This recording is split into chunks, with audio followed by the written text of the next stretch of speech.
السلام علیکم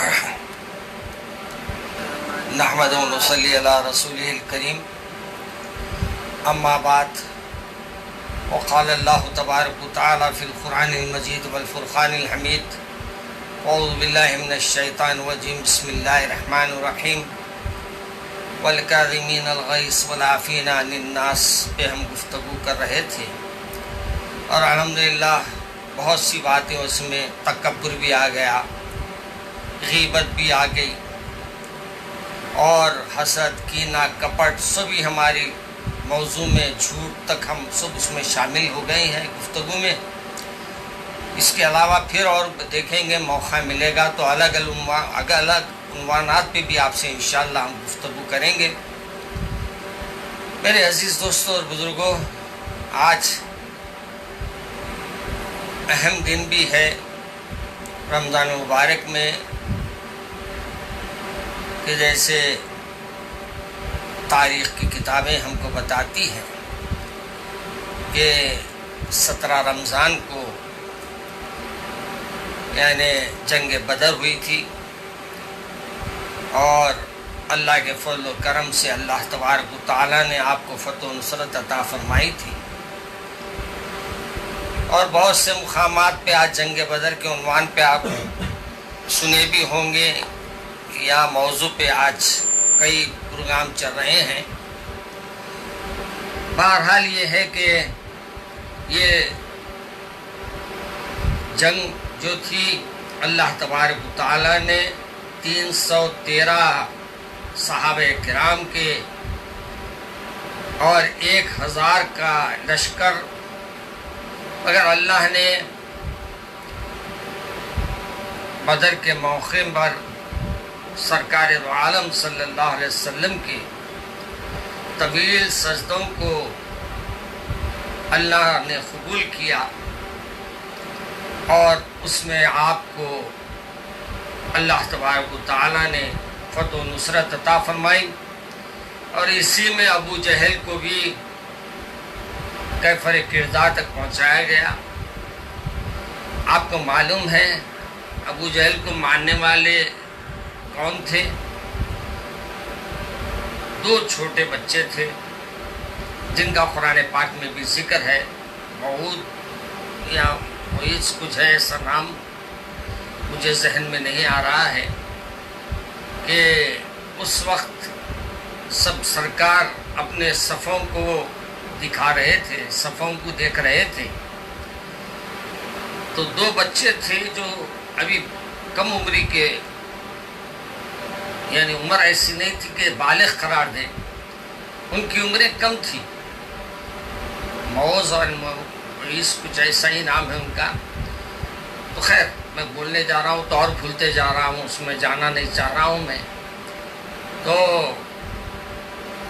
جب یہ صفوں میں دیکھے کہ سرکار 2 کھڑے ہیں، چھوٹا بھائی بھی ہے، بڑے بھائی بھی ہے، جب دونوں صفوں میں کھڑے ہیں تو دونوں اپنے ایڑیوں کے بجائے پنجوں پہ کھڑے ہو گئے۔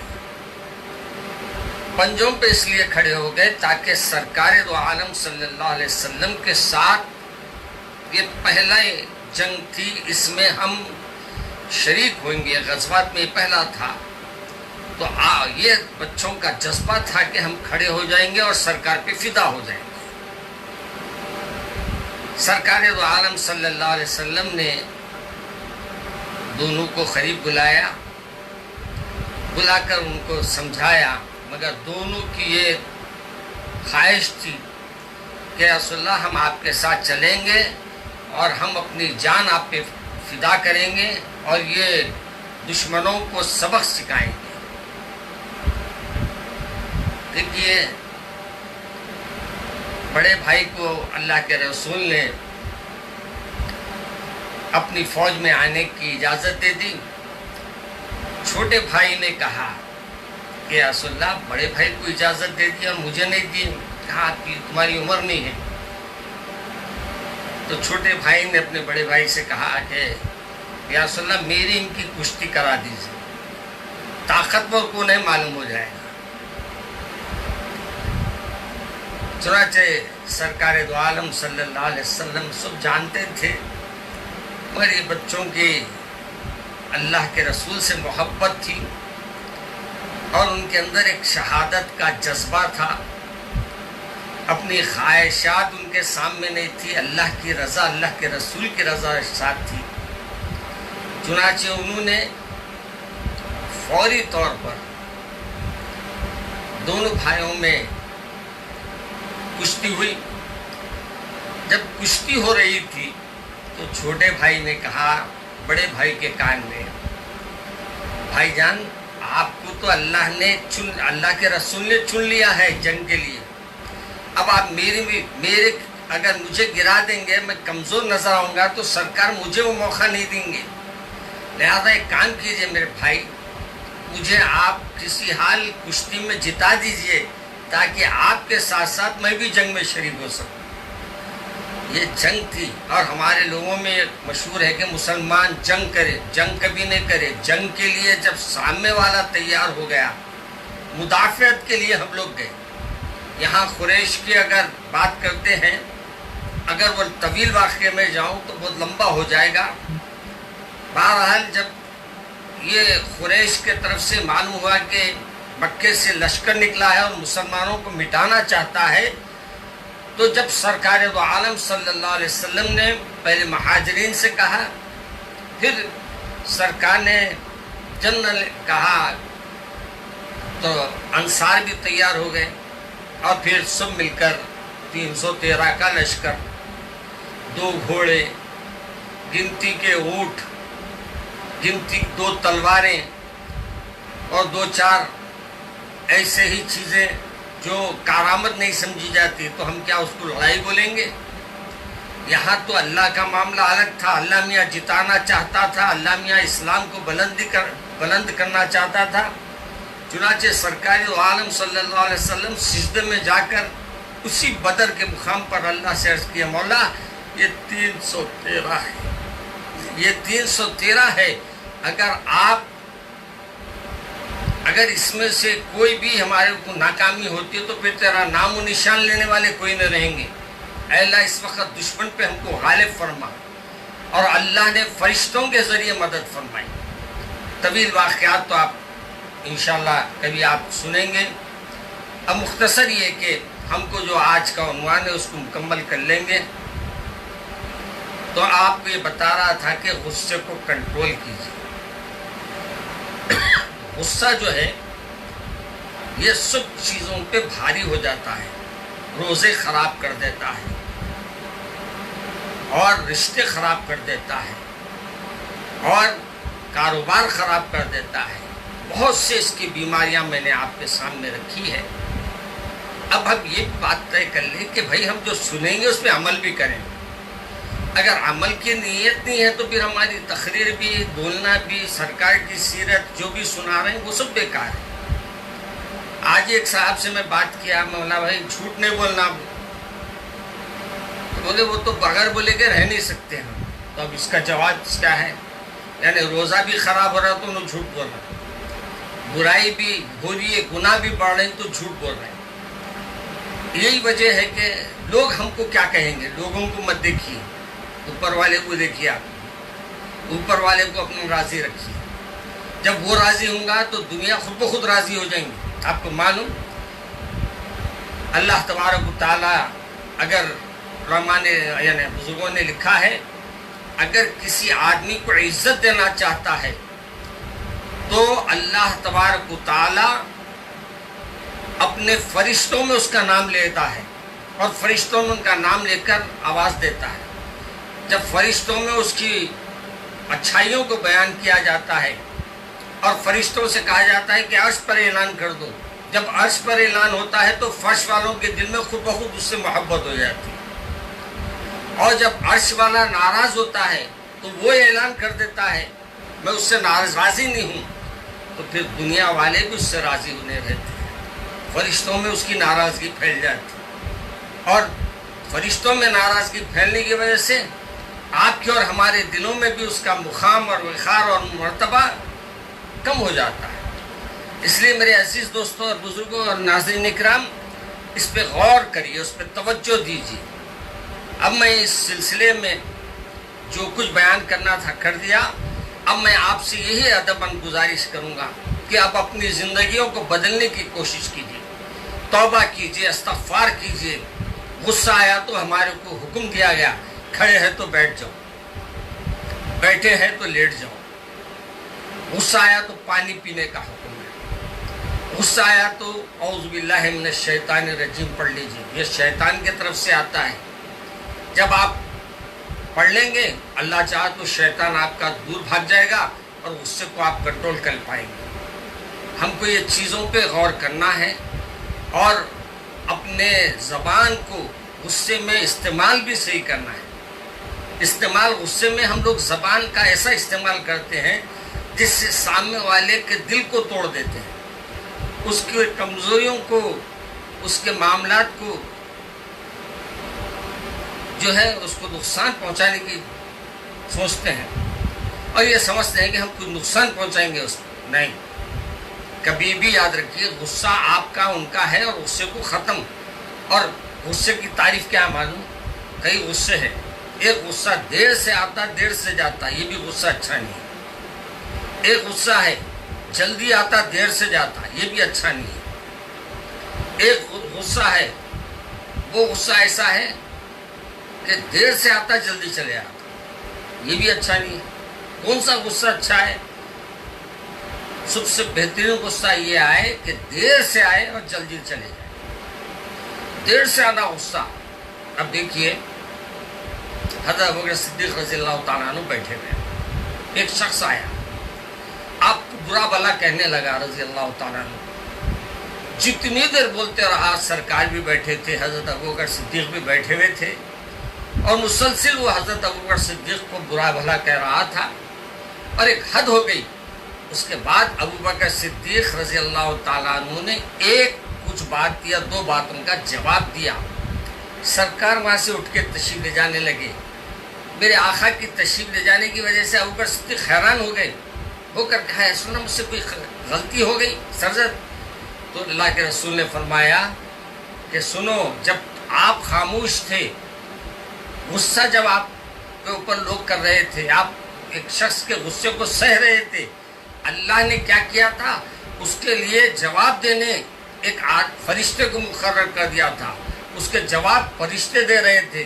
جب آپ جواب دینے لگے تو فرشتے چلے گئے، اور جب فرشتے چلے گئے تو میں رہ کے کیا کروں، اس واسطے میں بھی جا رہا ہوں۔ معلوم ہوا غصے کو کنٹرول کرنا ہے، اور یہ دنوں میں غصے کو کنٹرول کرنے کا بہترین موقع ہے۔ ہم اپنی کوشش کریں کہ ہم غصے کو کم سے کم اپنے جذبات کو، یہ ایک شیطانی ٹینشن ہے، فوری سر پہ چڑھ جاتا ہے، اس واسطے ہمارے کو حکم ہوا پانی پیو، لیٹ جاؤ، بیٹھ جاؤ۔ یہ تمام چیزیں غصے کو کم کرنے والی ہیں، اور سب سے بہترین یہ ہے غصہ شیطان کی وجہ سے، اس واسطے اعوذ باللہ من الشیطان الرجیم پڑھ لیجئے۔ شیطان آپ سے بھاگ جاتا ہے، شیطان سے آپ پناہ طلب کر لیتے، اللہ آپ کو شیطانی چیزوں سے بھی بچا لیں گا انشاءاللہ۔ دوسری بات یہ ہے کہ زبان کا استعمال۔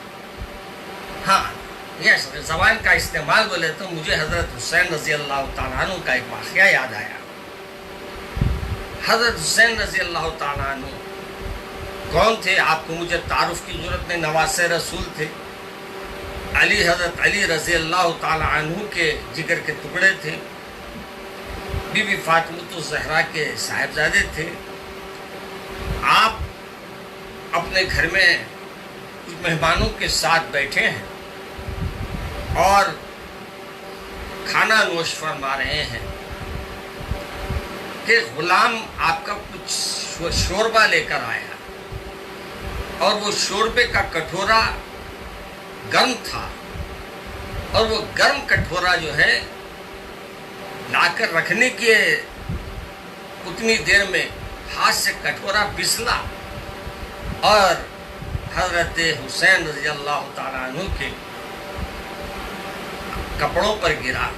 جب کپڑوں پہ گرا تو حضرت حسین رضی اللہ تعالیٰ عنہ نے نظریں اٹھا کر اس غلام کو دیکھا۔ عزیز و دوستو، جس کے گھر کا غلام وہ بنا ہے، لازمی ہے وہ غلام میں بھی وہ خوبیاں ہوں گے، وہ غلام کو بھی معلوم ہوگا کہ میرے کو شہزادوں کی خدمت میں خدمت کرنے رہا ہوں میں۔ اس نے فوری قرآن پاک کی ایک آیت پڑھی، حضرت حسین دیکھے رضی اللہ تعالیٰ عنہ، اس کو غور سے دیکھے، ذرا تھوڑا سا غصے کا اظہار کر کے، تو اس نے یہی آیت کو پڑھا تھا، وَالْكَاظِمِينَ الْغَيْظَ، کہا کہ نیک لوگ غصے کو پینے والے ہوتے ہیں۔ دیکھیے غلام کس کے گھر کا ہے، لازمی اس کو معلوم ہے ان کے نانا کی زبان سے نکلا ہوا کلام ہے، اگر میں یہ کلام کو، اللہ کے کلام کو، یا نانا کے زبان سے نکلے ہوئے کلام کو اگر میں رکھ دوں گا سامنے، تو میری خفگی حضرت حسین کی چلے جائے گی۔ اس نے اس موقع کا صحیح وقت پہ فائدہ اٹھایا اور اس نے فوری کہا، وَالْكَاظِمِينَ الْغَيْظَ، نیک لوگ غصے کو پینے والے ہوتے ہیں۔ اب آپ غور فرمائیے، حضرت حسین فوری مسکرا دیے، کہا اے غلام میں نے غصے کو پی لیا۔ وَالْعَافِينَ عَنِ النَّاسِ، اس کے بعد کی آیت پڑھ دی اس نے، اور لوگوں کے قصور معاف کرتے ہیں۔ حضرت حسین رضی اللہ تعالیٰ عنہ مسکرا دیے، مسکرا کر کہا جا آج ہم نے تیرے قصور کو بھی پورا ہم نے معاف کر دیا۔ اب انہیں یہ دیکھا کہ دو باتوں کو تو ہو گیا، وَالْكَاظِمِينَ الْغَيْظَ وَالْعَافِينَ عَنِ النَّاسِ وَاللَّهُ يُحِبُّ الْمُحْسِنِينَ، اور یہ لوگ احسان کرنے والے ہوتے ہیں۔ حضرت حسین رضی اللہ تعالیٰ عنہ اس کو کہا کہ آج سے میں تیرے کو اپنی غلامی سے آزاد کرتا ہوں، یعنی وہ احسان کرنے والے ہوتے ہیں۔ آپ نے کہا جا ہم بھی احسان کرتے ہیں، غلام آپ کو اور ہم کو ذرا سمجھ میں نہیں آئے گا۔ پہلے زمانے میں آدمیوں کو خرید لیا جاتا تھا، اس کو غلام بنایا جاتا تھا۔ پہلے باندیاں رہتی تھی، وہ غلاموں کے برابر رہتی تھی، باندیاں بھی خریدی جاتی تھی۔ یوسف کا بازار ہم سنے ہیں نا، حضرت یوسف علیہ السلام کو، یوسف علیہ السلام کو بھی بازار میں غلام بنا کر بیچا گیا تھا۔ تو یہ اس زمانے کی ایک طریقہ کار تھا کہ وہ غلام کو آپ کوئی صحابی یا کوئی شخص آپ کو دیے تھے اور آپ کے پاس وہ خدمت کرنے رہتا تھا۔ آج کا رہتا تو کبھی کہ آپ کو چھوڑ کے میرے کو چھوڑ کے بھاگ جاتا تھا، مگر یہ حضرت حسین کا غلام تھا۔ تو حضرت حسین رضی اللہ تعالیٰ عنہ نے کیا کیا، جا ہم تیرے کو احسان کر رہے ہیں، اب میری نوکری چاکری کرنے کی تیرے کو ضرورت نہیں ہے، اب جہاں چاہے جہاں چاہے جائے، جہاں چاہے رہے، جہاں چاہے جیسا چاہے زندگی گزار۔ یہ اس کا پورا آزاد کرنے کا مقصد یہ رہتا تھا، غلامی سے نکال دینا، یعنی میری نوکری نہیں کریں گا آپ، تو میرے ساتھ تو میرا ملازم نہیں ہے، آج سے تو آزاد ہے، اب جا کے تو اپنی روٹی تلاش کر، کاروبار کر لے، جو بھی کر لے وہ تیری مرضی۔ تو میرے عزیز دوستو، یہ قرآن پاک کی آیت کے ساتھ یہ بولنا چاہ رہا تھا میں، مگر یہ روز کچھ نہ کچھ ایسی گفتگو نکلتے گئی اور انہی ٹاپکوں میں میں آپ کے سامنے اظہار کرتا رہا، اور اظہار کرتے کرتے آج یہ موقع مجھے ملا ہے کہ آج اس کام کو میں پورا کر دیا ہوں۔ انشاءاللہ کل کسی اور بات پر، کسی اور موضوع پر انشاءاللہ کل سے ہم گفتگو کریں گے۔ بدر کے جو لڑائی ہے، یہ پہلی جنگ یہ تھی مکہ مکرمہ میں، میرے سرکار جب تک تھے، آپ کے رہنے تک وہاں آپ کو تبلیغ کا حکم تھا، وہاں اگر کوئی آپ کو تکلیف پہنچاتا تو صبر کرنے کا حکم تھا، اور جب آپ ہجرت کر کے اپنے گھر کو چھوڑ دیے، اپنے پورے قافلے کے ساتھ جب آپ مدینہ شریف منتقل ہو گئے، تو وہاں آپ جب تشریف لے گئے تو وہاں اللہ کے تبارک و تعالیٰ نے دوسری ہجری میں یا دوسری ہجری میں غالباً وہاں آپ کو کہا کہ اب جو کفار آپ پر کوئی حملہ کرے کہ آپ سے کوئی بات کرے تو آپ کو اختیار ہے کہ آنے والے سے لڑو۔ ہم لوگ اس لیے بولتے لڑو نہیں، آیا تو ڈھک لو. ہمارے کو کہا جاتا ہے کہ بھائی جنگ کیسا ہے. اب بعض فنا کرتے بولتے جنگ مسلمان اسلام نہیں. مسلمان کبھی بھی اپنے طرف سے جنگ نہیں لڑا اور کبھی مسلمان جنگ کی بات نہیں کہا. ہاں جب ہمارے پہ حملہ ہوتا ہے تو ہم برداشت بھی نہیں کر سکتے, چاہے کوئی رہے, چاہے کوئی حکومتیں رہے. آج بھی ہمارا یہ دعویٰ ہے کہ ہم کبھی کسی کو کچھ بولیں گے نہیں. اگر کوئی ہم پہ ہاتھ اٹھائے گا تو ہم اس کو چھوڑیں گے نہیں. یہ ہمارے کو اللہ کے رسول صلی اللہ علیہ وسلم نے سبق دیا ہے. کسی کو بھی ہم تکلیف پہنچانے کے لیے نہیں آئے.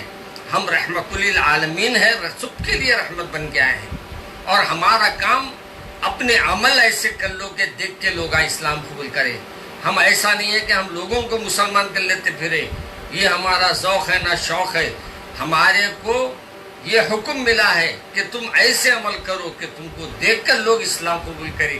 اللہ مجھے اور آپ کو ایسے ہی عمل کرنے کی توفیق عطا فرمائے اور ہماری کوتاہیوں کو, گناہوں کو, لغزشوں کو اللہ معاف فرمائے اور ہم کو مستجب الدعوات بنائے. اے اللہ ہمارے تمام جو حاجتیں ہیں اللہ اسے پوری فرما. اے اللہ ہمارے گناہ کبیرہ گناہ صغیرہ کو معاف فرما. ہمارے رزق میں, ہمارے گھر میں, ہماری صحت میں برکتیں عطا فرما.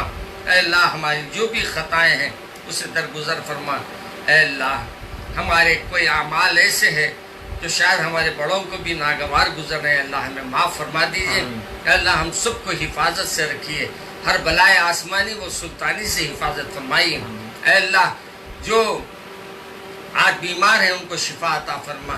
اے اللہ یہ کرونا وائرس کی آفات سے ہم سب کی حفاظت فرما. اے اللہ یہ لاک ڈاؤن سے راحت عطا فرما. اور ہمارے مساجد کو آج ہم نہیں جا پا رہے ہیں, اے اللہ ہم کو ہمارے اپنے فضل و کرم سے موقع عطا فرما کہ ہم تیرے گھر میں جائیں اور تیرے سامنے سجدہ ریز ہوں. اے اللہ ہماری کچھ کوتاہیاں ہو رہی ہیں تو اسے معاف فرما دیجیے. اے اللہ جو میرے عزیز و قریب ہے, جو میرے رشتہ دار ہیں, جو میرے گھر والے ہیں, اے اللہ سب کو اپنی حفاظت میں رکھ. اور میرے روحانی بیٹوں کو اور روحانی بیٹیوں کو بھی, میرے ان کی آل اولاد کو بھی اے اللہ سب کو اپنی حفاظت میں رکھ. اے اللہ ہماری خطاؤں کو معاف فرما, ہماری لغزشوں کو معاف فرما, ہماری کوتاہیوں کو معاف فرما. اے اللہ ہم سب کو اپنا فرما بردار اطاعت گزار بنا. اے اللہ ہمارے جو بھی ہم سے غلطیاں سرزد ہو رہی ہے اسے معاف فرما دے. ربنا تقبل منا انك انت السميع العليم. ربنا اغفر لي ولوالدي وجميع المؤمنين والمؤمنات والمسلمين والمسلمات والحياء والأموات إنك قريب مجيب الدعوات. اللهم اهدنا الصراط المستقيم. اللهم اهدنا الصراط المستقيم. اللهم اهدنا الصراط المستقيم صراط الذين أنعمت عليهم غير المغضوب عليهم ولا الضالين. رب زدني علما نافعا ورزقا واسعا وتجارة بركة كاملة ورزقا حلالا طيبا. اللهم احفظنا من كل بلاء الدنيا وعذاب الآخرة. لا إله إلا أنت سبحانك إني كنت من الظالمين. سبحان ربك رب العزة عما يصفون وسلام على المرسلين والحمد لله رب